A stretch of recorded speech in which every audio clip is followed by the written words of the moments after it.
फोडाफोडीचं भ्रष्टाचारी, चोर, डाकू, लुटेरे जेवढ्या उपाध्या लावता येईल तेवढे लावा.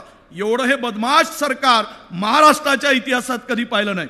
एवढं बेशरम सरकार कधी तुम्ही 60 वर्षात पाहिलं नसेल. असं सरकार महाराष्ट्राच्या बोकांड्यावर आहे. मला अमित देशमुख साहेब बोलताना म्हणाले, भ्रष्टाचारी नाही, हे लुटारूंची टोळी आहे. बहुत अच्छे है. सरदार ने बोला कितना खाया बेटा अजीत? सरदार 70,000 खाया. कितना खाया? 70,000 करोड खाया. ज्येष्ठ श्रेष्ठ नेते, उपस्थित बांधवांनो, भगिनीनो आणि मित्रांनो, मराठवाडा आणि काँग्रेसचं हे फार भावनिक असं नातं आहे. म्हणूनच काँग्रेस पक्षाने सदैव मराठवाड्याला नेहमी झुकतं माप दिलेलं आहे. मराठवाड्यातून 3 मुख्यमंत्री आणि देशामध्ये 2 गृहमंत्री देण्याचं काम सुद्धा या मराठवाड्यातून देशाच्या काँग्रेसच्या नेतृत्वाने केलेलं आहे. म्हणून मराठवाड्याचं आणि काँग्रेसचं नातं हे अत्यंत भावनिक आहे असं मी मानतो. खरं तर लोकसभेच्या निवडणुकीमध्ये जो निकाल मराठवाड्याने 100% दिला त्याबद्दल मराठवाड्यातील काँग्रेसच्या आणि मराठवाड्यातील जनतेचे मनापासून आम्ही आभार व्यक्त करण्यासाठी आलो आहोत. तुम्हाला शुभेच्छा आणि तुमचे अभिनंदन करण्यासाठी आम्ही आलो. 3ही लोकांनी आत्ताच्या लोकसभेमध्ये 3ही खासदारांनी पहिल्यांदा निवडून जाऊन लोकसभेमध्ये आपला आवाज अन्यायाविरुद्ध लढण्याची धमक त्या ठिकाणी पहिल्यांदा दाखवली. त्याबद्दल 3ही खासदारांचे मी मनापासून त्यांना शुभेच्छा देतो. आणि आता पुढच्या लढाईसाठी तुमचं लगीन झालं, आता पुढचं लगीन आहे. आधी लगीन कोंडाण्याचं होतं, आता रायबाचं राहिलंय. आणि म्हणून तुमच्यावर फार मोठी जबाबदारी आहे. कारण 3ही पक्षाचं हे सरकार जे चाललंय, फोडाफोडीचं भ्रष्टाचारी, चोर, डाकू, लुटेरे जेवढ्या उपाध्या लावता येईल तेवढे लावा. एवढं हे बदमाश सरकार महाराष्ट्राच्या इतिहासात कधी पाहिलं नाही. एवढं बेशरम सरकार कधी तुम्ही 60 वर्षात पाहिलं नसेल. असं सरकार महाराष्ट्राच्या बोकांड्यावर आहे. मला अमित देशमुख साहेब बोलताना म्हणाले, भ्रष्टाचारी नाही, हे लुटारूंची टोळी आहे आणि अख्खा महाराष्ट्राची तिजोरी साफ करताय. आता नवीन योजना सुरू झाल्या, लोकसभेमध्ये जिरवली आणि मताची कडकी म्हणून आठवली बहीण लाडकी. असं सुरू झालं. आता 1,500 मध्ये काय होतं काय? इलेक्ट्रिकचा बिल महिन्याला 1,500 वाढवला. 35% इलेक्ट्रिकचे बिल वाढवले. महागाई भरमसाठ सुसाट वेगाने पडते आणि हातात काय तर 1,500 रुपये. 1,500 अजून मिळाले नाहीत, पण 1,500चा बागुलबुवा केला जातोय. म्हणून तुम्हाला सांगतोय, आमच्याकडे एक म्हण आहे, आजा मेला आणि नातू झाला. म्हणजे घरातली संख्या बरोबर 1,500 देतील आणि 3,000 तुमचा खिसा कापतील. या चोरापासून सावध राहा माझ्या भगिनींनो. खरं तर तुम्हाला मी विनंती करतोय, महाराष्ट्रामध्ये महिलावरील अत्याचारामध्ये महाराष्ट्र 1 नंबरचा आहे. महिलावरील अत्याचार, महिलांच्या खरं म्हणजे मोठ्या प्रमाणामध्ये महाराष्ट्रातील तरुणी गायब आहे. अशा स्थितीमध्ये महिलांच्या संरक्षणाची हमी मिळेल असं वाटत होतं, पण महिलांच्या संरक्षणाची हमी नाही तर मतासाठी वाटेल ते म्हणून आज नवनवीन योजना आणून लोकांना बनवण्याचं काम या राज्यामध्ये सुरू आहे. मी विलासराव देशमुख साहेबांना त्यांच्या कामात त्यांच्याबरोबर मी काम केलंय. इथे आलो की विलासराव देशमुख साहेबांच्या उपकाराची परतफेड आम्ही आमच्या जीवनात करू शकत नाही, ओबीसी बांधव सुद्धा करू शकत नाही. याचं कारण असं आहे की 2004 मध्ये अमित भैया 2004 मध्ये या राज्यातील ओबीसींना 50% स्कॉलरशिप देण्याचा निर्णय विलासराव देशमुख साहेबांनी पहिल्यांदा घेतला होता. हे महाराष्ट्रातील ओबीसी बांधवांना माहित आहे. कोणी किती मराठा आणि ओबीसी मध्ये भांडण लावण्याचा प्रयत्न करू देत, महाराष्ट्रातील जनता सुजाण आहे. या नेतृत्वाने सर्व समाजाला न्याय देण्याचं काम केलं होतं. आणि म्हणून महाराष्ट्र असेल, मराठवाडा असेल, विदर्भ असेल, राहुलजींचा एकच नारा आहे, जनगणना करा आणि ज्यांचा हक्क आहे त्यांना त्यांचा हक्क द्या. जिसकी जितनी संख्या भारी उसकी उतनी हिस्सेदारी, हा नारा राहुलजींनी दिलेला आहे. त्यामुळे भांडण कोणी लावायचं झालं तरी ते होणार नाही आणि सर्व जनतेला न्याय मिळेल हा मला विश्वास वाटतोय.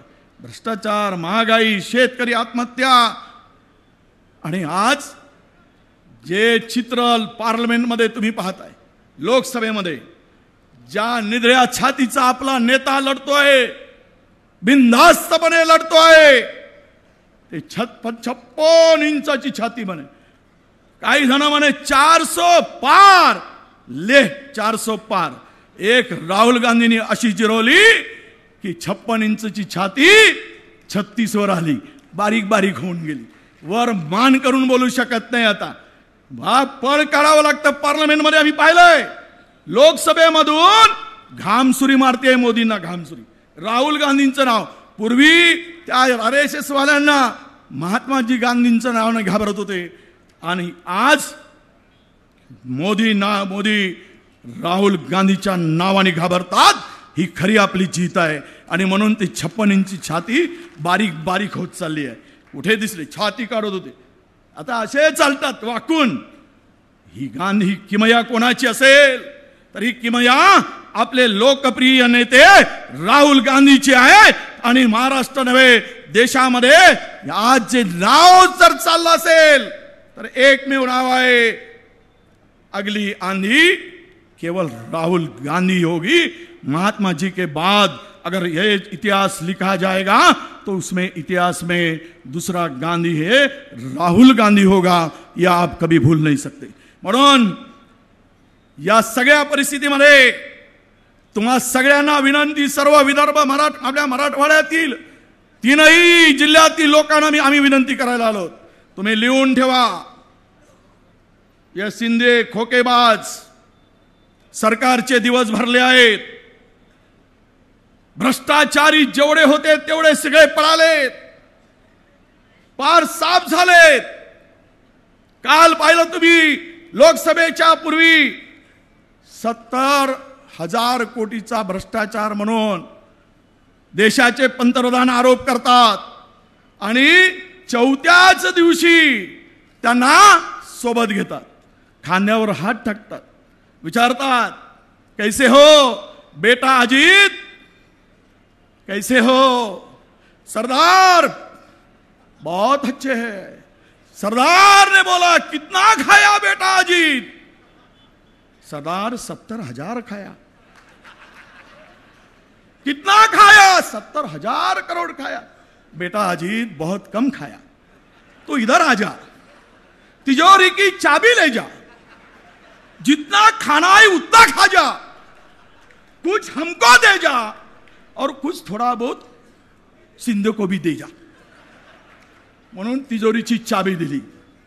आज ज्यांच्यावर भ्रष्टाचाराचे आरोप होते त्यांच्या हातात तिजोरीची चाबी देताय आणि भ्रष्टाचाराविरुद्ध लढण्याची भाषा करताय. अरे तुम्हाला या मातीमध्ये, मराठवाड्याच्या, महाराष्ट्राच्या मातीत या राज्यातील सामान्य जनता गाडल्याशिवाय राहणार नाही, हे तुम्ही लक्षात ठेवा, हे तुम्ही लक्षात ठेवा.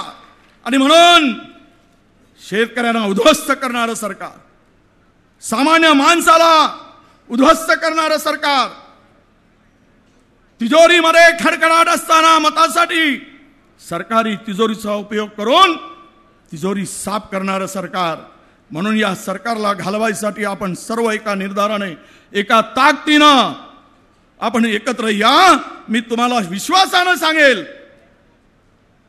की महाराष्ट्रामध्ये सत्ता परिवर्तन आहे आणि महाराष्ट्राच्या विधानसभेवर काँग्रेसचा तिरंगा फडकल्याशिवाय राहणार नाही, हा विश्वासानं मी सांगतो. सर्वकडे तोच वातावरण आहे. ज्याने लोकसभेमध्ये संविधान वाचवण्यासाठी जी लढाई लढली, देशासाठी संविधान वाचवण्याची लढाई लढला, आता महाराष्ट्राच्या स्वाभिमानाची लढाई आपल्याला लढावं लागणार आहे. महाराष्ट्राच्या स्वाभिमानासाठी लढावं लागणार आहे. त्यांनी म्हणालं होतं, पाहिलं तुम्ही 2014 मध्ये, कुठे नेऊन ठेवलाय महाराष्ट्र माझा. आता म्हणा कुठे नेऊन ठेवलाय महाराष्ट्र माझा, गहाण ठेवलाय गुजरातला. महाराष्ट्रात, माझ्या प्रिय महाराष्ट्राला गहाण ठेवलाय गुजरातला, हा नवा नारा घ्यावा लागेल. कारण सर्व उद्योगधंदे, सर्व संस्था गुजरातला पळवल्या जात आहेत. गुजरातच्या अदानीला 10 लाख कोटीच्या जमिनी मुंबईच्या मोक्याच्या जागा दिल्यात. मुंबई साफ होत चालली. रोज नवा भूखंड विकला जात आहे. भूखंड विकून जवळच्या सगळ्या मित्रांचे घर भरण्याचं काम महाराष्ट्रामध्ये सुरू आहे. 1 नंबरचा महाराष्ट्र. आज महाराष्ट्राची अवस्था 11व्या नंबरवर ठेवली. 11व्या नंबरवर. जो गुजरात आमच्या मागे होता, गुजरात आमच्या पुढे गेलाय आणि महाराष्ट्र मागे आणला. या त्रिकुटाने केलं.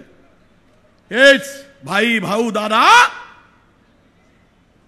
करा सत्यानाश महाराष्ट्राचा. पूर्ण उद्ध्वस्त करायचं काम. एक उंचीवर होता महाराष्ट्र, आमची सरकार होती, काँग्रेसचं राज्य होतं. आम्ही नेहमी एक किस्सा सांगत असतो, आमच्या विदर्भातला किस्सा. आमच्याकडे या तिघांनी महाराष्ट्राची अवस्था काय करून ठेवली तुम्हाला सांग. आमच्याकडे एक चपराशी होता. प्रयासाने तहसीलदार झाला. तहसीलदार झाल्यानंतर एक बायको होती, त्याने दुसरी बायको केली. करतो आता तहसीलदार. पहिले जरा आमचे 9 वाली पातळवाली होती, दुसरी लुगडं साडीवाली. पहिल्यांदाच तहसीलदारांना झेंडा फडकवायचा होता 15 ऑगस्ट, म्हणून नवीन ड्रेस शिवायला दिला. त्या टेलरनी 14 तारखेला रात्री उशिरा ड्रेस आणून दिला. टेलर निघून गेला आणि या तहसीलदारांनी पॅन्ट घातला. पॅन्ट घाई शिवला असेल कदाचित. 4 बोटं पॅन्ट लंबा होता. मग काय करावं, सकाळी झेंडा फडकवायचा आहे म्हणून मोठ्या बायकोकडे गेलाय आणि म्हटलं जरा पॅन्ट 4 बोटं लांब आहे, हे काप आणि शिलाई मारून ठेव. ते म्हणे मला काही जमत नाही. तहसीलदार लहान बायकोकडे गेला. लहान बायकोला सांगितलं पॅन्ट जरा 4 बोटं लांब आहे, याला काप आणि ठेव. ते म्हणे मला सांगू नका, मी काही याच्यासाठी आली नाही. तहसीलदार टेबलावर पॅन्ट टाकला, वैतागला आणि जाऊन झोपला. काही झालं तरी मोठी बायको, तिला वाटलं साहेबांना सांगितलं पॅन्ट कापायला म्हणून सगळे झोपले आहेत का. बघितली, हळूहळू गेली, 4 बोटं मोजली, कचकन कापली, शिलाई मारली आणि ठेवली. पहाटेला उठली लहान बायको, साहेबांना सांगितलं कापलो नाही बाबा म्हणून. ती हळूहळू गेली, सगळे झोपले आहेत का पाहिली, 4 बोटं मोजली, कचकन कापली, शिलाई मारली आणि ठेवली. सकाळी उठला तहसीलदार, त्याला वाटलं झेंडा फडकवायचा आहे. याने आड नाही पाहिलं, उड नाही पाहिलं, कैची घेतली, 4 बोटं मोजली, कचकन कापली, शिलाई मारली, पॅन्ट घातला, पुन्हा घुटण्यापर्यंत आला. पुन्हा तहसीलदारचा चपराशी झाला. हे तिघेही जण महाराष्ट्राला 4-4 बोटाने कापत आहेत आणि महाराष्ट्राला चपराशी करत आहे. हे लक्षात घ्या तुम्ही. म्हणून या त्रिकुटानं घालवणं हा एकमेव उद्देश आपला असला पाहिजे. अमित भैया, अब तो आपके रास्ते साफ हो गए, चिंता की बात नहीं. बहुत बार नमस्कार करना पड़ता है तो भी उसके तरफ किसी का ध्यान नहीं. हे आपण पाहिलंय. नमस्कार, कोणी नमस्कार नाही आणि चमत्कारही नाही. फक्त एक बोगी मात्र नांदेडची ठेवायची आहे, यांना घेऊन जायचं. तुम्ही डायरेक्ट गाडी मुंबईकडे न्या, पण मात्र नांदेडची बोगी अजिबात विसरायची नाही. कारण नांदेडकर काँग्रेसी हा आपल्या सोबत आहे, हे आपण कधीही विसरू शकत नाही. अरे काय इतिहास. गेले गेले जा, काळी टोपी घाला.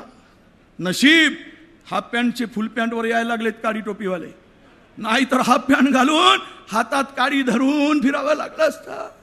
ही अवस्था करून ठेवली. जो होता है अच्छे के लिए. तेव्हा तुमच्या नेतृत्वाला आता झाडी मिळाली आहे. अख्खा मराठवाड्यामध्ये नाना भाऊ, बाळासाहेब आणि आम्ही सोबत आहोत. अमित भैया, जास्तीत जास्त खासदार आमदार या मराठवाड्यातून निवडून येतील हा आम्हाला विश्वास आहे. तो चित्र या ठिकाणी दिसतोय. आणि आपल्या बरोबर आपले नेते खरगे साहेब, राहुलजी. तुम्हाला सांगितलं मी, एक शेर सांगतो आणि भाषण ऐकतो कारण खूप उशीर झालेला. तुम्हाला लढायचं आहे, आता थांबू नका. महाराष्ट्राचा स्वाभिमान गुजरातला गहाण ठेवण्याचं काम चाललंय, ते थांबवायसाठी आता लढायचं आहे. राहुल जी सभा, मेरे चन्नीथाला साहब से मेरी रिक्वेस्ट है कि चन्नीथाला सर ज्यादा से ज्यादा सभाएं राहुल जी की, सोनिया जी की, खरगे साहब की महाराष्ट्र में दीजिए. आपको महाराष्ट्र में कांग्रेस नंबर 1 का पार्टी विधानसभा में दिखेगी, यह आपको हम विश्वास दिलाते हैं.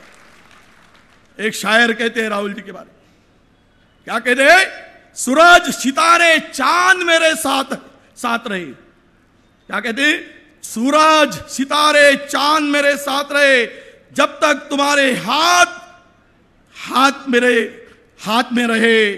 शाखों से टूट जाए वो नहीं है हम, शाखों से टूट जाए वो नहीं है हम। आंधी से कोई कह दे कि औकात में रहे, उसका नाम है राहुल गांधी। और राहुल गांधी ने आज देश को बदल दिया है। आपण सगळे मिळून राहुलजींची ताकद वाढवूया, काँग्रेसची ताकद वाढवूया। अमित भैया आणि आमचा नाना भाऊ बाळासाहेब, आमच्या महाराष्ट्रातील सर्व ताकदीवर नेत्यांचा सहकार्य तुमच्या पाठीमागे सदैव राहील हा विश्वास देतो। आणि आपण या ठिकाणी मला बोलण्याची संधी दिली त्याबद्दल आपल्या सर्वांचे मनापासून आभार व्यक्त करतो आणि रजा घेतो। जय हिंद, जय महाराष्ट्र, जय सेवा, जय भीम, सलाम वालेकुम, राम राम।